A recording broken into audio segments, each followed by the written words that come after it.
Hey guys, Randy with Pete's RV TV today. Today I wanted to take just a couple minutes and explain the Hughes auto former, or the Hughes voltage booster as we affectionately call it here at the dealership.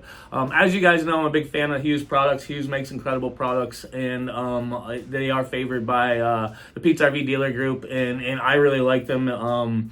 They don't let me down, and they're of a quality that we actually put a pretty heavy warranty on. So really good products. The auto former, or the voltage booster, what this is going to be used for, and primarily we talk to seasonal RVers when we use this. Of course, anybody can use this, but the seasonal RVer are the guys that are going to be probably most affected by low voltage situations. And the reason for that is because you're plugged into the park's power grid all the time. You're there seasonally, so no matter what's going on with the park power grid, you're being affected by it.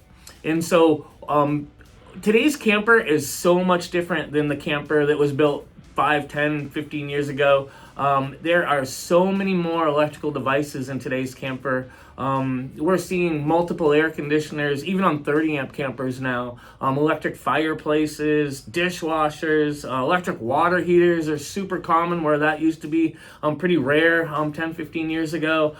Just everybody is bringing everything from home with them to enhance their camping experience, and the RV world is adding them as well. So we're seeing large household refrigerators and just lots and lots of things that are putting more of a demand on the park's power grid that it may not have been designed for. So when that happens, we can actually see brownouts or low voltage. And it's really not if, it's when. I see many different parks affected by it. And again, it's just because today's RV and today's consumer are using a lot more electrical devices than they ever have before. And the brownouts are they're the cause of it. And so what you can do to protect yourself is, again, plug in this Hughes auto former before you plug your camper in. And what this guy is going to do is, not only is it going to offer you surge protection, so it has probably some of the best surge protection in the industry, so it will protect you from surge. And we call these things surge protectors from time to time. I can't remember the last time I was hit by lightning, so I want to make sure my surge protector is doing something else for me, because chances are it's not going to protect me from surge. It's there if it does, if I need it, but chances are it's not going to happen. So I want to make sure it's going to protect me from something else at the same time, knowing that I've got the surge on there. So this particular one is going to protect me from low voltage. Above 114 volts, this auto former is going to only add about 2%, or we're going to call that as a pass-through. So it's going to allow the voltage to pass through above 114. 114 isn't perfect, but it is not horrible, and I would have no problem running my inductive loads, running my RV on 114 volts and knowing that it's not really going to hurt anything. So it's going to add 2% to 114 volts.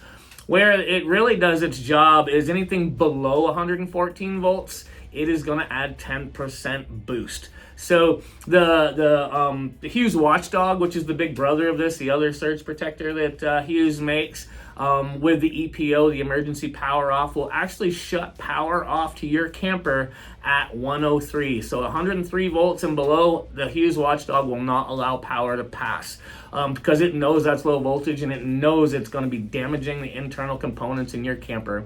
Can you imagine? So the people that have driven standard vehicles in the past, when you go up a hill, you typically downshift to keep your RPMs up and to build power as you're going up on the hill. Picture your electrical devices much like that. So second gear, 114 and above, good voltage. Below 114, it's like going up that same hill in a standard car in fourth gear. It's not making any power. It's really lugging. We're actually seeing the temperature gauge ride, and it may stall. So that is what low voltage does in kind of a car scenario. So with this guy adding another 10% to that incoming power, so say we are at 103 volts, this guy is going to get you up with 10% added up into that 113, 14 volt range, which is not a bad range to be.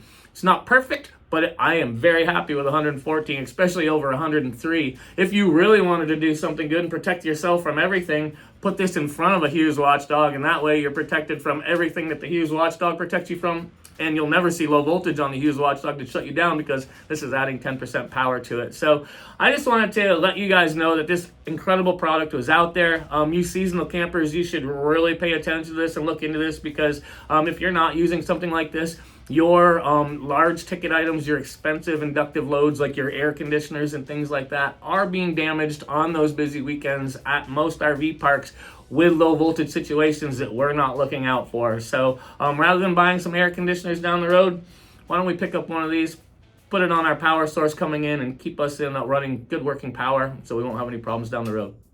Thanks for watching Pete's RV TV with Randy today. I look forward to seeing you on the road. Happy camping.